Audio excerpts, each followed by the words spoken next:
Badass of the Week is an iHeartRadio podcast produced by High Five Content.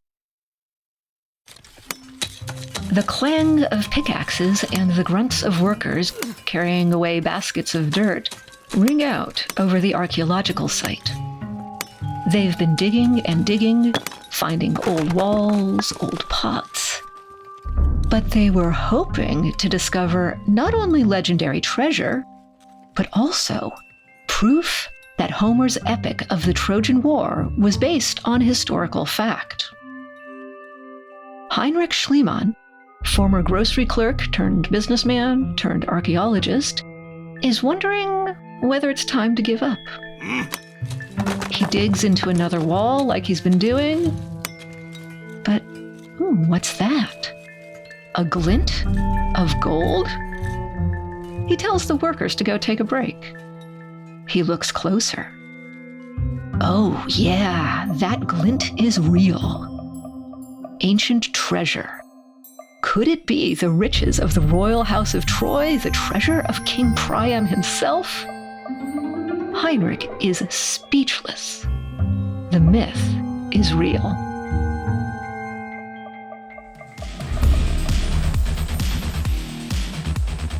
Hello, and welcome back to Badass of the Week. My name is Ben Thompson, and I am here, as always, with my co-host, Dr. Pat Larish. Pat, how are you doing today? I'm doing okay. How are you, Ben? I'm doing okay. Pat, you have an interesting badass for us today. I've kind of told the last couple of stories, but today you're going to be telling the story, and it's one that I'm not that familiar with, but I know the general idea, but it's a pretty good one. So yeah, unusual for us, kind of unusual in that he's not a murderer, didn't actually kill anyone. I mean, like he didn't kill anyone with his bare hands. Yeah, or with a weapon or whatever. Yeah, but I guess I tend to lean towards nerdy badasses.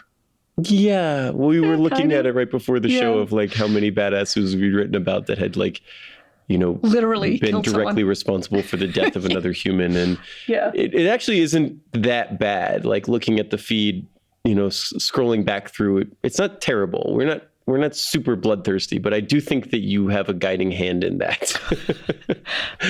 Sure, I'll take credit. That's a good thing, right? I mean, I'll take credit for it. I think it's a good thing. Yeah. And it's more challenging. It makes it harder to write about the badass if they didn't kill anybody. If it's Henry Johnson and the Harlem Hellfighters killing 6 guys or 12 guys with a bolo knife, that's an easy story to write. It's a little more challenging if they didn't, weren't quite so overtly badass. Okay, yeah, but you've got Stanislav Petrov, who was badass for actually not starting a nuclear war. Yeah, not killing everybody on Earth. That's also badass, yeah. Yeah, big ups to him, yeah. So you said you tend towards nerdy badasses, and that sounds like what we have today. Yeah. You're going to be talking about Heinrich Schliemann, who is the guy who discovered Troy, the ruins of the ancient, presumably mythical city of Troy.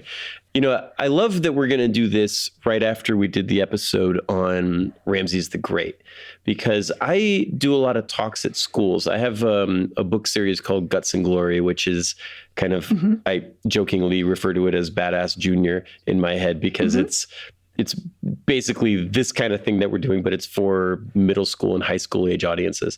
And I go and do talks at schools for Guts and Glory. And one thing I talk about is how difficult it is to write about history and talk about history. And one of the main reasons that it's hard is because a lot of history is filtered through human beings telling a story. And when human beings tell that story, they have an agenda that they're trying to get across. And it doesn't necessarily always imply that it's nefarious, but they... Oh, no. I'd like to think that, say, our podcast, Ben, is not nefarious.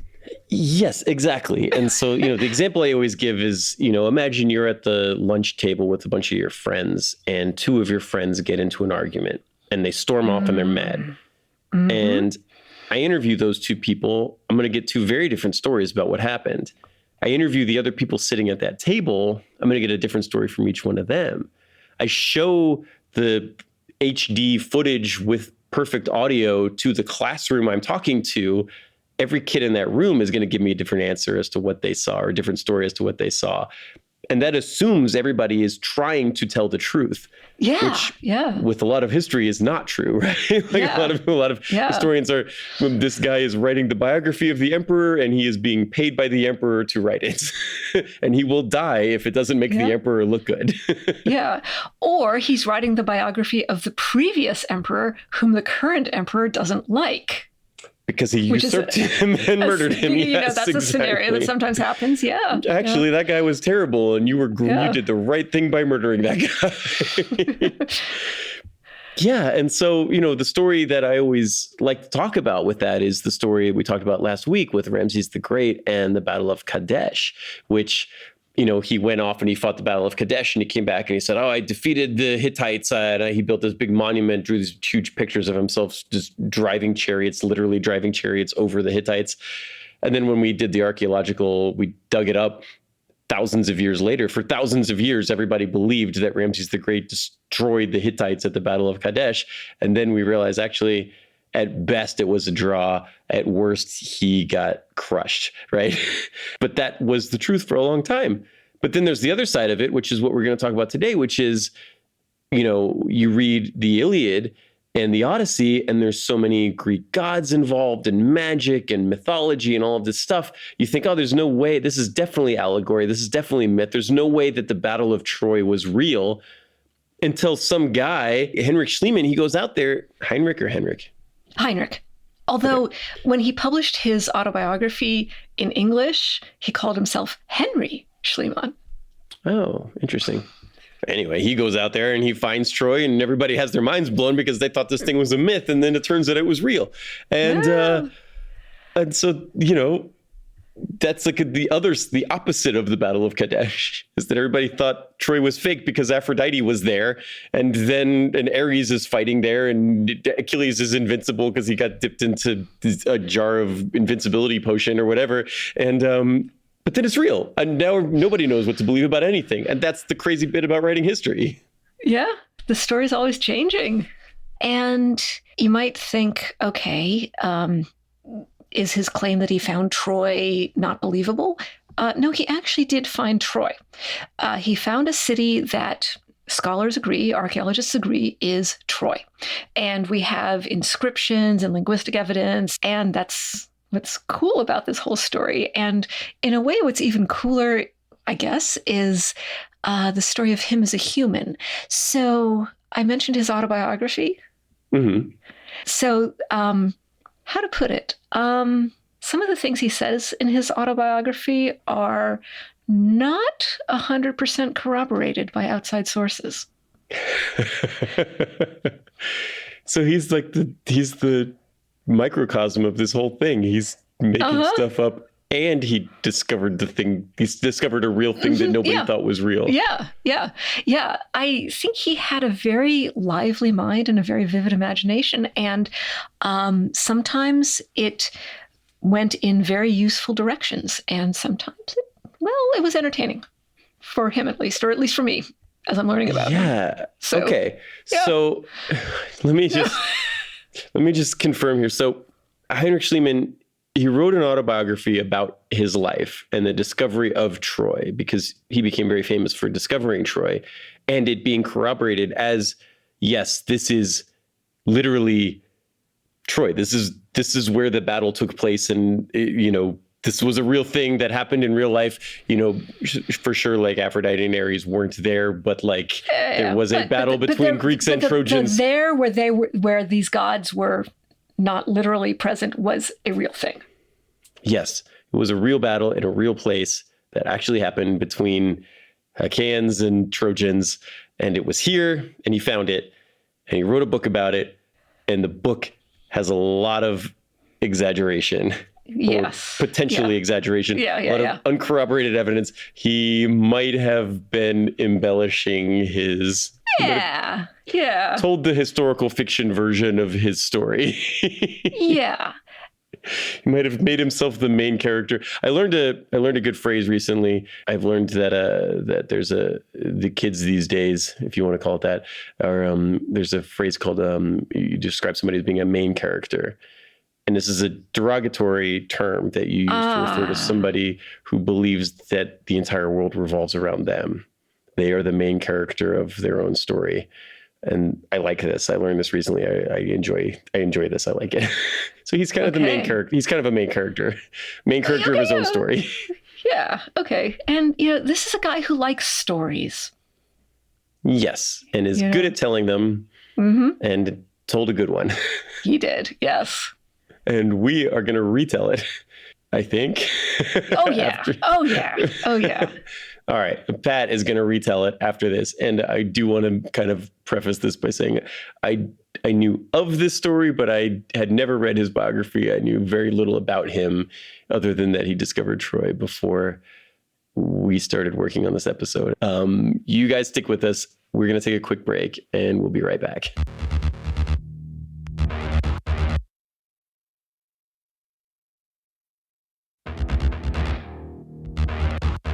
So welcome back.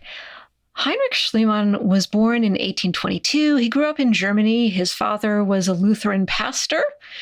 And Heinrich spent most of his childhood in a town called Ankershagen, surrounded by folklore. Like there were stories that there was gold in the hills and there was, this, that, and the other kind of Grimm's fairy tale type thing going on. He went to a nice school, and he says his father told him stories from the Iliad and the Odyssey. And his father told him about the destruction of Pompeii and Herculaneum by the eruption of Mount Vesuvius. And these are all things. So this is the mid 1800s at this point, early 1800s. Yeah. And these are things that, he's a Lutheran pastor, but the stories, we've talked about this in the past of, at a certain point in history, a lot of mythology and folklore and just basically all fiction kind of becomes fiction that is religious based, right? Generally Catholic and then Protestant, but generally like Christian religion based when you're talking about the stories that are being told in Germany.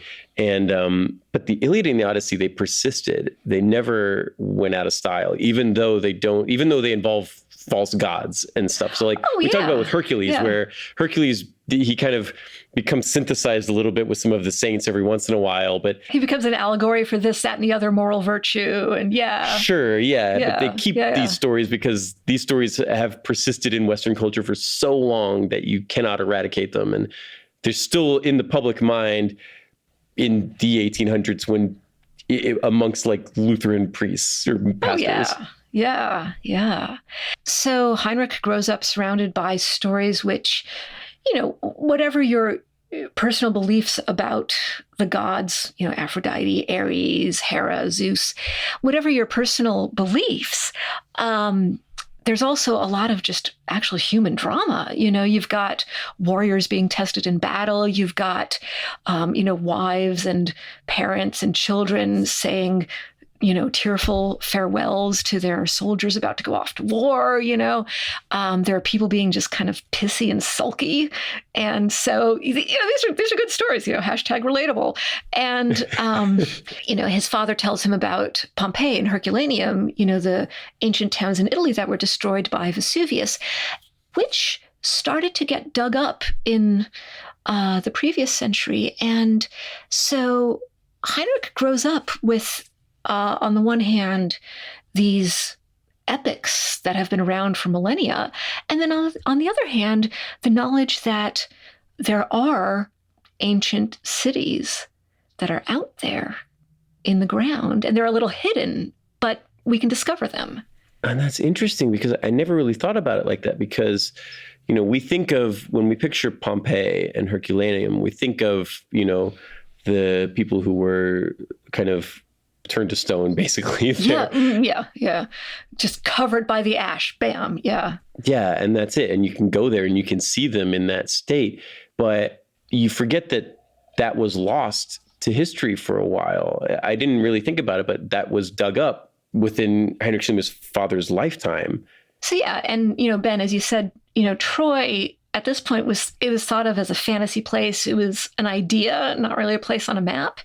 Like a Camelot or a Shangri-La or Mordor. Yeah, exactly. Yeah. Heinrich, in his autobiography, says that, okay, his young self and his father made an agreement that one day young Heinrich, well, grown-up Heinrich, would excavate Troy. Now, I just want to pause here for a moment and say that some people think that he might have been making this up. Like, did he and his father actually have an agreement that he would dig up Troy? Because if you look at various diaries, he doesn't mention it for quite some time, So on the other hand, I don't know, I don't know. It's prophecy. How can you argue with prophecy? Exactly, yeah. It was prophesied by his father and him, and they made a deal, and they went, this is good. Don't mess with the good story. Okay, so no, it's a good story. And I also wanted to say that, sometimes there are things that, parents and children say to one another that don't get written down, but they still stay inside your heart, so maybe that's what happened. I love the idea that like he joked that one time once when he was like 8, I'll dig up Troy one day. I'm sure you will, buddy. And then he does, and he's like, oh man, I remember when I was 8, like, I totally forgot about that, but that was, I totally did it. Yeah. And then, well, so this sounds like kind of a cool childhood, like, hey, you and your dad are just like telling stories about cool stuff, And then in 1833, when he's like 11, his mom, who has been very busy producing children, Heinrich is the 5th of 7, his mom dies in childbirth. 200 of his dad's parishioners come to the house. Why? Are they supporting the family in their time of grief? Do they want to offer their condolences to bereaved Reverend Ernst Schliemann? No, they're there to show their disapproval of Reverend Ernst Schliemann. They're banging pots and pans and just not being quiet about it. And what are they disapproving of? Apparently he had embezzled from the parish. So Ernst Schliemann, his wife dies giving birth to a kid who might or might not have lived. Yeah. And in his time of grief, 200 of the people that go to his church to listen to his sermons come to his house and bang pots and pans and yell at him in protest of him. Yeah. Wow.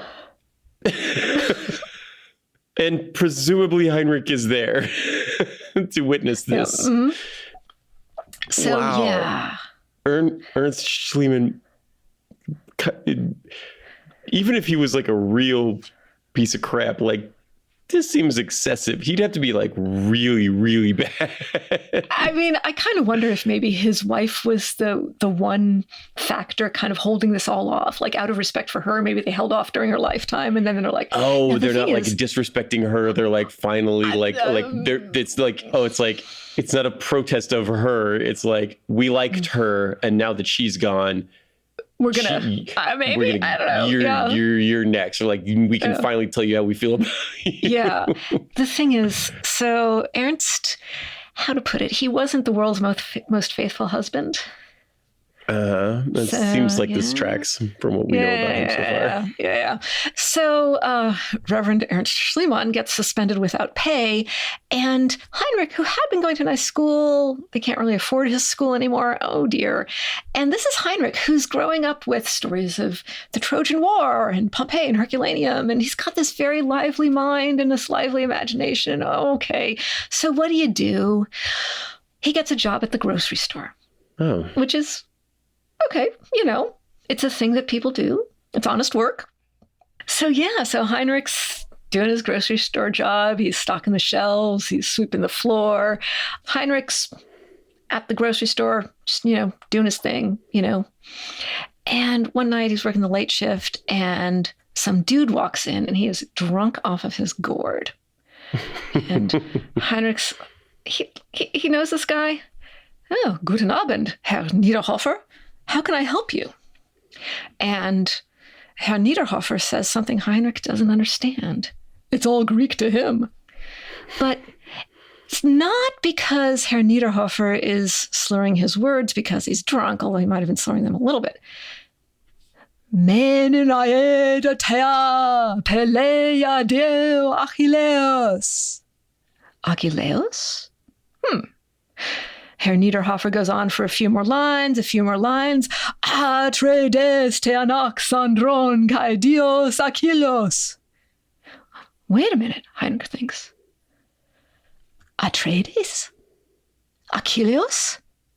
He knows these names. Atreides, that's Agamemnon of the house of Atreus. He led the combined forces of Greece across the sea to Troy. Achilleus?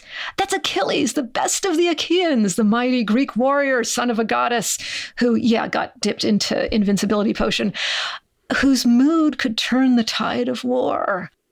And he extremely moody. Well, yeah. I mean, okay, the first word of the Iliad is menin, anger. Sing to me, muse, of the anger of Achilles. I like that. So Heinrich is there, and, he's probably sets aside his mop or whatever. He's just lost in the rhythm of the verse. It's Greek. It's beautiful. And as God is his witness, he's going to learn Greek one of these days. Gosh darn it. So Heinrich is stuck in his grocery store rut for a bit. Okay, after a certain point, he starts coughing up blood. Were you expecting that? Expectorating that? No. Oh! So he starts coughing up blood, and that sucks. And it's not really compatible with him continuing as a grocery store clerk. And so that also sucks. But it also frees him up for other opportunities. He gets a job as a cabin boy on a ship headed to Colombia. I guess they don't mind that he's coughing up blood. I don't know. So I guess that's cool. He gets to expand his horizons. Seems pretty cool. So what does he do in Colombia? Well, he doesn't actually make it to Colombia. The ship just makes it to the coast of the Netherlands, and just off the coast of the Netherlands, hey, there's a shipwreck. And he says that, okay, he survived, and also all of his luggage survived, or so he claims. All of his luggage, of all of the people on the ship, he's the only one whose possessions survived. And he says that he hears a voice saying, Heinrich, your fortunes are about to take a turn for the better. Okay. He doesn't make it to Colombia, but he hangs out in Amsterdam, and he gets a job as a gopher in an Amsterdam merchant house. Like, he's good at finding menial tasks to do that pay enough to get by on, He's in this commercial enterprise, and he observes the situation. And he's like, wait a minute. This is a trading house. They trade. They are merchants. A lot of their business partners, a lot of their trade partners are in countries that are not here, and they speak other languages there. Oh, learning languages might be useful. And he also figures out that he's good at learning languages. He came up with his own system for learning languages. One part of it involves reading a passage, or maybe even writing a passage and getting a speaker to correct it for you if available, and just reciting that passage a lot, louder if you don't understand it, because apparently reciting it louder helped reinforce it for him. I don't know. Supposedly, he learned English in 6 months, and then French, and then Dutch, and and he's doing okay. So and he learns ancient Greek because he's been saying he wanted to. He wanted to. Before we get to the ancient Greek-centric part of the story, he's in Amsterdam. He's basically trades. He makes a lateral move. No, he actually gets a better job at a different commercial house. And so in 1844, he's working for B.H. Schroeder and Company. That is a very Dutch 1844 name for a company. It totally is. Yeah. Like, I can picture it on one of those brick houses with those high roofs, that you see in Amsterdam. Mm-hmm. Yeah. And he realizes that, okay, the company that he's working for does business with, among other people, Russians, but no one at the company actually speaks Russian. So what do you think Heinrich does? He learns Russian? Yes. I would say that Russian is an incredibly difficult language, but if he learned Dutch, then who knows? The possibilities are limitless if you can speak Dutch, because that language is even more impossible. Well, the thing about Dutch is that it's actually very closely related to English. It looks insane. It looks crazy when I look at Dutch. Oh yeah, it totally does. It totally does.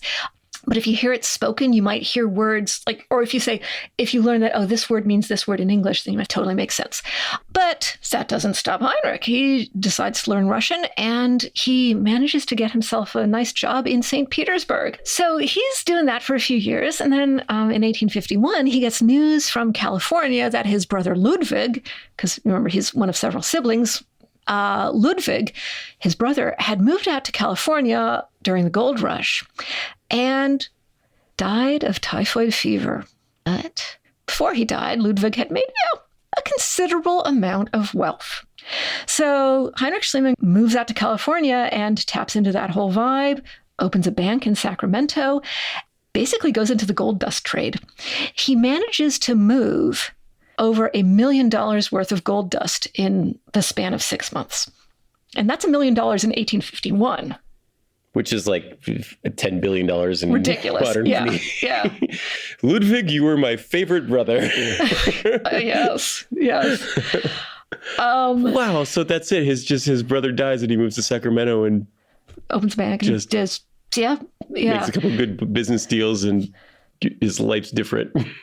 He's good at picking stuff up, apparently, And among his customers are the Rothschilds. Yes, the famous Rothschilds. That works out for a bit, but then things go sour because, the Rothschilds' agent out in California files a complaint. Okay, looks like Schliemann maybe has been shorting the shipments of gold dust. Like he says it's a certain amount, it's actually a little less than that amount. So he's been kind of cutting it with actual dust. Maybe. Cutting it with sand. He's got a little bit of his dad in him, who was also embezzling money from his parishioner. Yeah.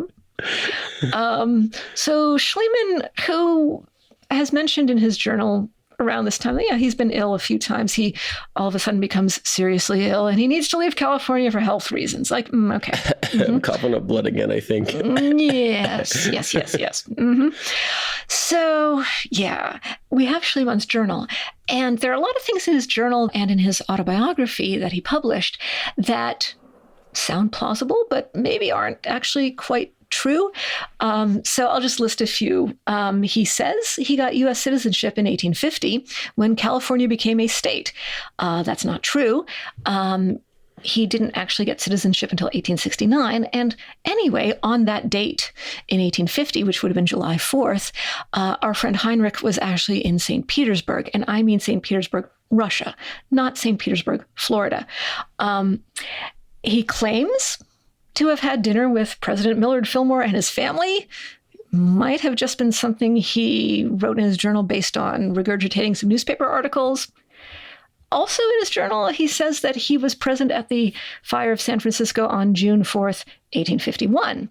The thing is, that fire took place in May, not June, and the text of his journal entry looks an awful lot like newspaper articles that were published about this event. So,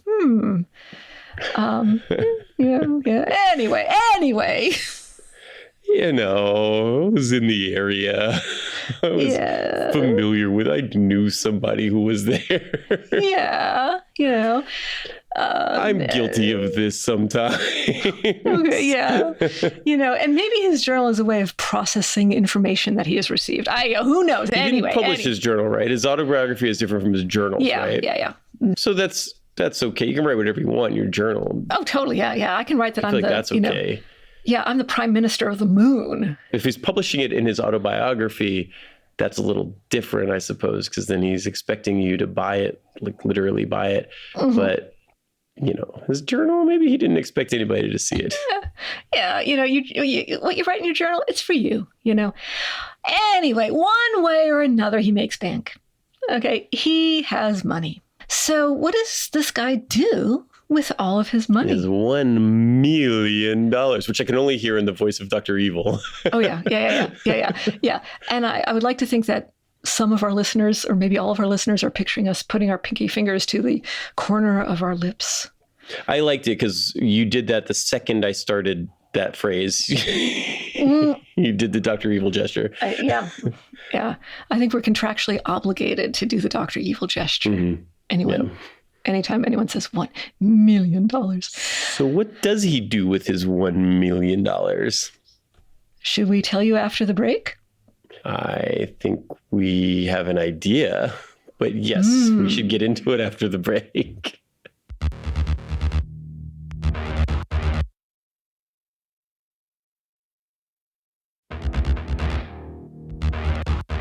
Welcome back. We are talking about Heinrich Schliemann.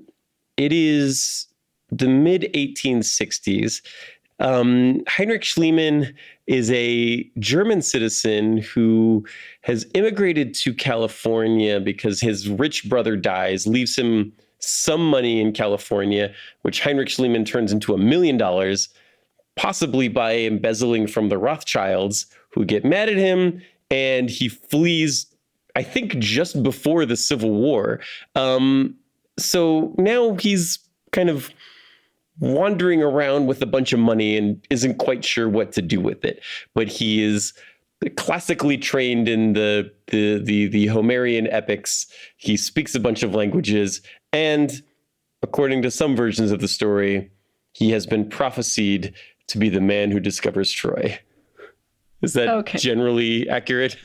Yeah, I mean, prophesied as in, like, when he was little, maybe he and his dad had a little thing like, oh, hey, Heinrichen, you'll grow up to discover Troy, right? The way you might say to your kid, like, hey, you'll grow up to be an astronaut, right? I mean, which could be true, honestly. Seems unlikely at the moment, but probably seemed really unlikely that Heinrich Schliemann was going to discover Troy as well. Yeah, especially since a lot of people didn't really think Troy was real. It was just, it was a state of mind. It was the imaginary space where epics take place. But Heinrich Schliemann, he's not the only person who's thinking along these lines. He gets himself over to Turkey in 1868. So he meets this guy named Frank Calvert, who was the United States vice consul. And he owned some land in the area of Husarlik. And, here's the thing. Calvert actually had the idea that maybe this is where Troy is. And this is as opposed to another town called Burnabashi, which is where some people were hypothesizing that, maybe this is where, maybe if Troy is a historical place, maybe it's in this place called Burnabashi. So Calvert has this idea. Schliemann recognizes what he thinks is a good idea and runs with it, kind of literally, because in the Iliad, there's a scene where Achilles, the Greek hero, chases Hector, the Trojan hero, around the walls of Troy a few times. Schliemann was using this as a way to kind of eyeball realistic sites. Is the proposed site at Burnabashi, is the topography realistic for one dude chasing another dude around a city wall several times? He didn't think so. But in Husarlik, he's thinking, we've got a hill, we've got a plain. Somehow it made sense to him. Now, let's see. Do I want to give a little bit of chronology here?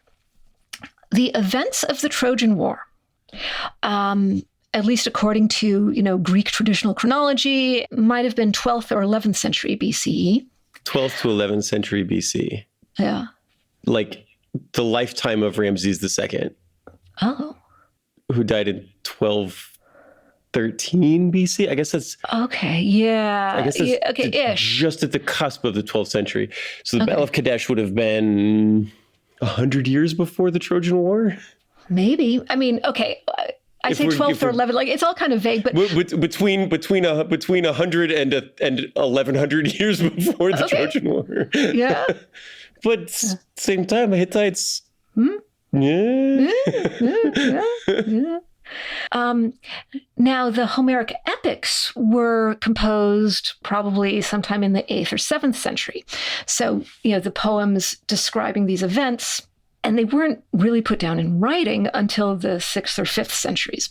And I say all this, why do I say all this? Well, context. Schliemann is convinced that this town of Hissarlik is the site of ancient Troy.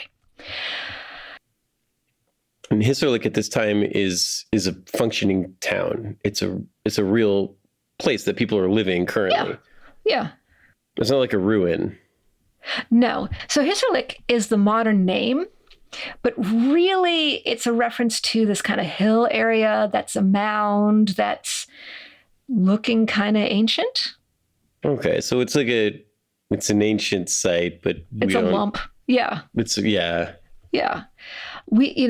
But it's just sort of there, and it's been there. And in 1869, Heinrich Schliemann, like you do, writes a dissertation. And he's arguing that Hissarlik is the site of Troy.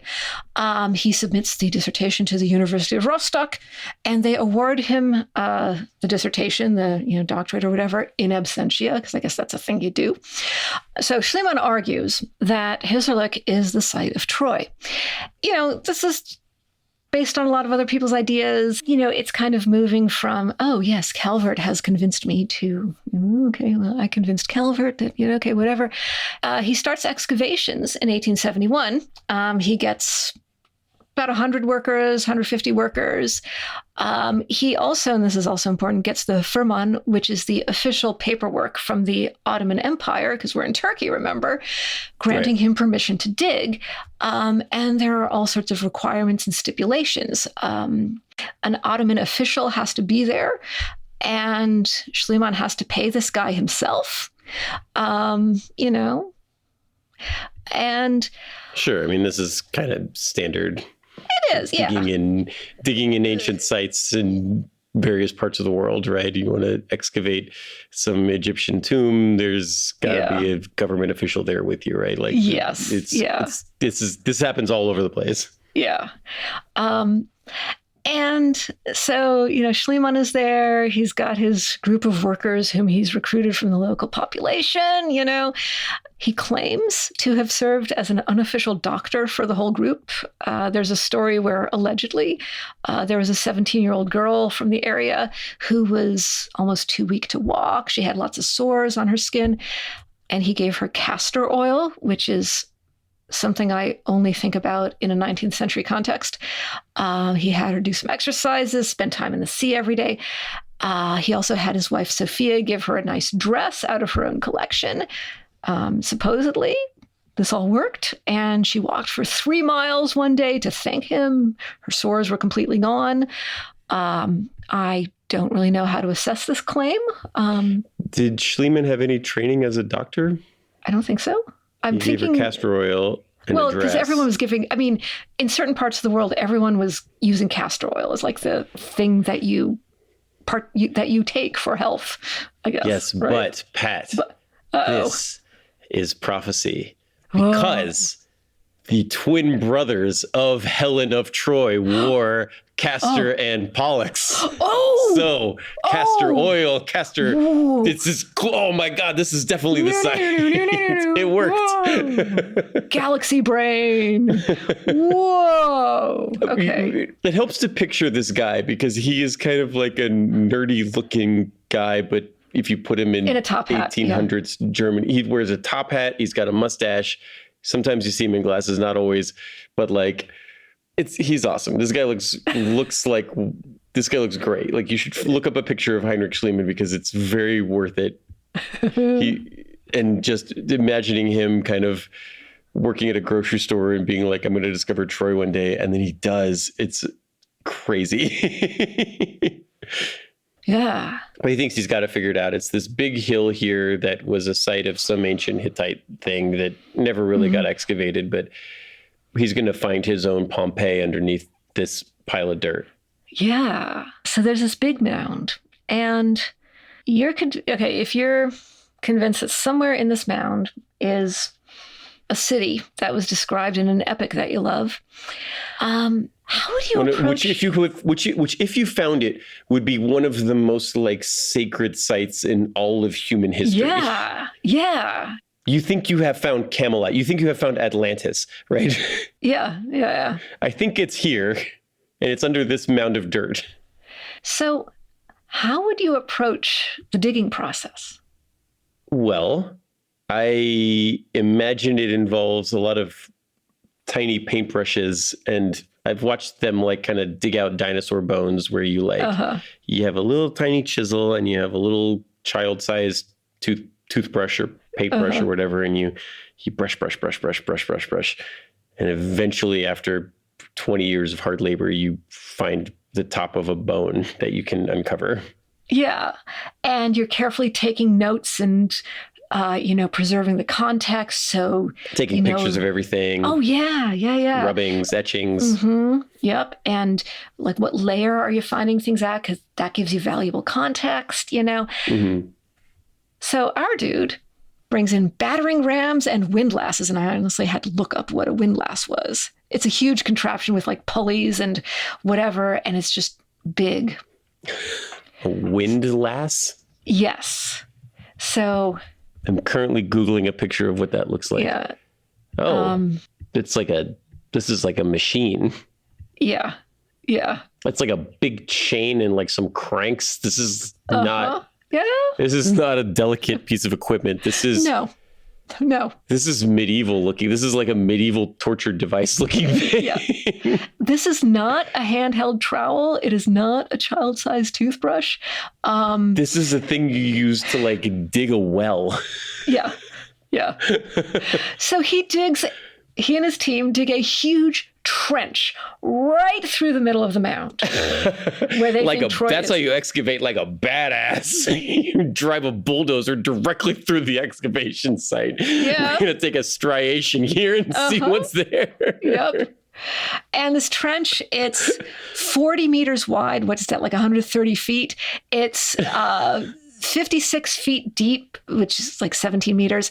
And I think it's about 70 meters. What does that come to? Like 210 feet or whatever. Long. It's huge. 40 yards by it's huge. By 20 yards deep. It is not a swimming small. pool, not like an Olympic-sized swimming pool, not just like your backyard swimming pool. Yeah.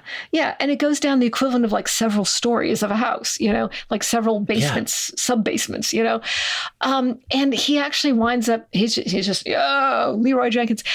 He just goes right on down through, the mound, and he's going through some of the buildings, some of the walls that are there, Should I take a moment to talk about stratigraphy? Like, what does it mean to have layers? I think you should, because I don't even know what that word means. Okay. Imagine that.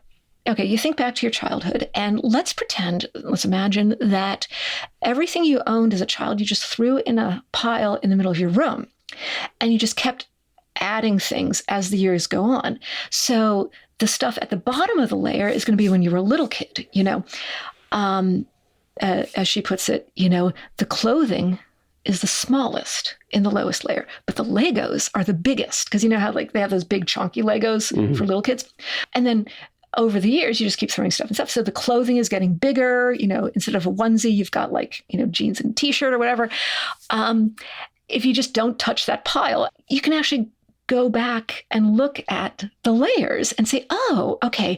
Oh, wow. Here are all my like dinosaur toys. And oh, here's some like homework or a project or whatever, I don't know, from second grade.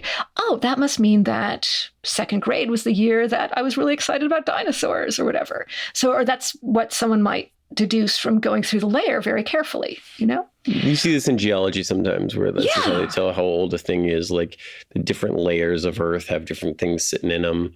That's how you can kind of age time. Yeah. And this totally works if the layers are kept intact. But if, like, say, I don't know, like your family dog decides to just go digging through it and just go ruff, ruff, ruff, ruff, ruff, ruff, ruff, and like throw everything all over the place, then, hey, you've got a dinosaur toy over here. You've got, I don't know, whatever over there, if someone goes through and just kind of plows on if through you're it. digging a foundation for a skyscraper and you're blasting through we talked about this with a Boudica, where like there's that Boudica line where there's a piece of earth underneath certain parts of London that is scorched because Boudica burned the earth there in, whatever, 60 AD or something. If you dig deep enough to build the foundation for a big skyscraper, you hit that, and you're probably chucking pieces of that Boudica layer up onto the surface, which confuses everything. Yeah, exactly. Yeah. So let's return to our friend Heinrich Schliemann and him digging this big, huge ditch, this big, huge trench right through the middle of the hill. And like, okay, so that kind of messes things up. And archaeologists of today are like, oh, dude, could you kind of have like not done that? Okay. Here's a toothbrush, man. Just do this. Yeah. Now, the thing is, the layers, there are 9 layers of the city, and there are even like subdivisions within each layer, And okay, so that's a lot to get through, whatever means you're using to get through it.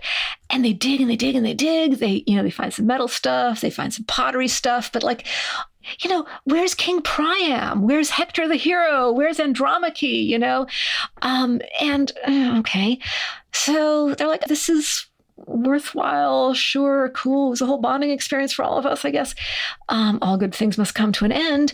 Digging is, for one reason or another, scheduled to stop on June 15th, 1873. So June 14th, 1873 rolls around, dig. Maybe Heinrich is thinking, maybe I should have stayed in California. Dig. And they're getting down to the layer that we now know as Troy 2. And the way we number it is we actually start with Troy 1 as the bottom layer. So Troy 2 is the second oldest layer. Eureka. Oh, whoa. Is this Homer's Troy? OMG. Schliemann thinks so. There's gold, there's jewelry. He calls it Priam's treasure after the king of Troy in the Iliad. And, Homer's Iliad is cool. Therefore, the coolest stuff we find must be evidence that this is the Trojan War layer. It's kind of circular reasoning, but to be fair, archaeology was still developing as a field, Yeah, I mean, it's 18. This predates, like, even the discovery of the King Tut tomb is not for another 50 years, right? Yeah, so we're in the 1873. Like, this is early for this. Yeah. So it's totally legit to be totally frustrated with his methods. And also it's legit to, put him in context. So yeah, he was kind of limited by his equipment as well. And by, the understanding of the field at the time. And yeah, he was doing his best, right? And he literally had no training in this at all. Yeah, which, okay, take that as it is, but and nowadays, archaeologists don't think that the layer that he got excited about is actually the layer that would correspond to the time period of the Trojan War. The general consensus is that the Trojan War layer is actually the layers known as Troy 6 or Troy 7. Anyway, but still, he's finding cool stuff. That's those people who want to put feathers on Tyrannosaurus Rexes. Ooh, yeah. I don't want to open that jar of worms, I don't think. Ooh. So Schliemann's there, and his wife Sophia was there for some of the time. And then, as the story goes, he's like gazing out over the dig site. He sees a glint of something. Oh, could it be old AOL CDs? No, those hadn't been invented yet. No, that's Troy 6. Yeah, see, you're paying attention. Yeah. It's like, hey, workers, you've earned a rest. Go take a break. And then he and Sophia, they go over, and Sophia helps Heinrich carry out the gold. She even carries some of it out in her shawl.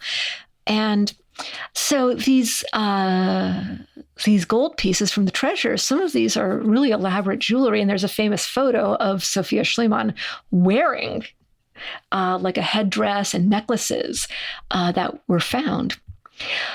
Now, the thing is, this story might be exaggerated, and actually she wasn't at the dig for very much time. So, okay, but whatever. It's a good story. There's a picture of her wearing a bunch of jewels and gold from the dig site. So she did do that at some point. Somehow it happened. Yeah. Now, what do you do with all the gold? Well, according to the regulations and the deal that Schliemann had arrived at with the Ottoman government, the Ottoman government is entitled to half of it, which, okay, fair. It's their country, They get to make the rules. Now, Ben, if you were Heinrich Schliemann and you found a whole bunch of really cool gold jewelry and other things in an archaeological site in northwestern Anatolia under the Ottoman Empire, what would you do? Well, being an Indiana Jonesian archaeologist, I would say it belongs in a museum. Okay. Clearly it belongs in a museum. We can build a museum of Troy and we can make it at this site and we can house all of the artifacts here because this is human history and this is a great site of ancient mythology and folklore, and it's real, and I discovered it, and you can make a little plaque to me, and that will be my contribution to human civilization. However, that's a very 2024 way of responding. This was not 2024. And I also want to say that Heinrich Schliemann and his father also have just a little history of embezzling money from people who think that some of it should belong to them. Okay. So, Ben, if you were Indiana Jones, you would put it in a museum, and, whose museum? Yeah, it might be the museum of the people whose country it actually is. Yeah, I mean, the 1800s response to that is that you put it in the British Museum because that's where all of the artifacts from the world go. And you find yeah. But he's not British. He's German, so maybe put it in a German museum. Well, okay, so he actually offers it first to the Greek government. Oh. And I don't think the Ottoman Empire would like that very much. That doesn't stick. He offers it to the French. He offers it to the Russians. Eventually, he actually finds it's, well, not forever home, but it's home in Berlin. But what about that 50% Ottoman tax? Well, they find out. They sue him. Oh, he smuggles it. He smuggles it out of the country. He smuggles it. Yeah. Do. He stuffs it. He puts it all on his wife Sophia, and she wears it out of the country on a steamer ship. Mm-hmm. Yeah. That's where that picture was taken. Well, see ya. Yeah. No, I had this when I got here. I showed up with this. I'm not claiming it on my taxes. No. Yeah. So he does actually have to pay a fine. Like, okay, yeah. And this is in Berlin, and actually later during World War II, it actually has to get packed up and stored in various secret locations and whatever. Anyway. That's kind of cool though. Yeah. So that's kind of his biggest thing. That wasn't the only place he dug. He also dug in at the sites of Mycenae and Tiryns, both in Greece. Actually, his archaeological technique actually got better from our perspective as he went, because he got feedback from people who were thinking about ways to do things. But this was still kind of early in the process of archaeology developing as a science. But I think it might also be fair to say that he is refining them later on in life. And, when we start seeing some of the Egyptology stuff in the 1920s and some of a lot of this archaeology, the study of archaeology didn't really exist when he was operating. And he probably had a big hand in literally developing that field of study. Don't do what I did that time, because I was actually dumb, because I wrecked this whole field. I wrecked Troy 6, which was actually the one I wanted anyway. But learn from my mistakes, and we can improve upon it in the future. Yeah, which is cool. And honestly, raised the profile of archaeology in the public eye. Right. Yeah. It was like if somebody found Atlantis, right? That was the way that it was presented in the press around the world. He became basically an international hero overnight for proving that the Trojan War was real. When everybody thought he was crazy, everybody thought it was fiction. That's pretty amazing. Yeah. So do people appreciate him in his lifetime? So I would feel like there's a chance that, if somebody told you today that they found Atlantis, and I think 1,000 people have now claimed that they have found Atlantis, I would have there a would lot be of a questions, lot of people being like, you're full of crap. Like, no, this isn't. So did he get appreciated in his own lifetime? He did get appreciated in his own lifetime. He lived a pretty good life in Greece, his beloved adopted home. His wife, Sophia, was herself Greek. So he lives in Greece. And Greece has attained independence by this point because Lascarina Boublina. Oh, yeah. Yes. Yeah. And I think discovering Troy probably was a big boost to, it was a good symbolic boost to Greece. When he dies, he actually receives a tomb, and on the tomb is written, the hero Schliemann. And hero is a very specific word here because it's a word from Homeric Greek. It is a word that refers to people like Achilles, figures like Achilles or Agamemnon or Hector. So, he's remembered as, at least linguistically, among the characters in his beloved epic. The great heroes of history, the great badasses of history. He has, he has several children. He has a son, in particular, he has a son named Agamemnon, who becomes the Greek ambassador to the United States. So, I mean, hey, his family's doing pretty well. It's all coming full circle. Yeah. Oh, yeah. Wow. Okay. So Agamemnon Schliemann, that's a little clunky, but I like it.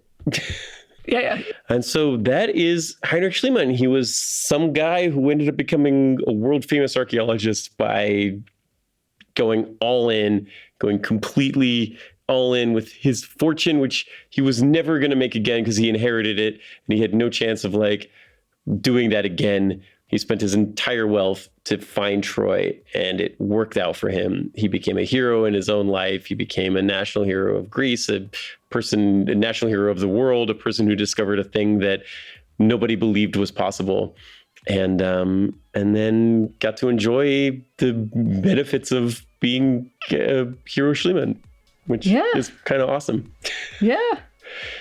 Well, Pat, thank you so much for telling the story today. Thanks for helping me tell the story, Ben. Yeah. Yeah. And thanks to all of you out there for listening and for subscribing and following our show and keeping up with us every week. We really appreciate it. And we will look forward to seeing you on the next episode. Thank you so much. And we will see you on the next one. Stay badass. Badass of the Week is an iHeartRadio podcast produced by High Five Content. Executive producers are Andrew Jacobs, me, Pat Larish, and my co-host, Ben Thompson. Writing is by me and Ben.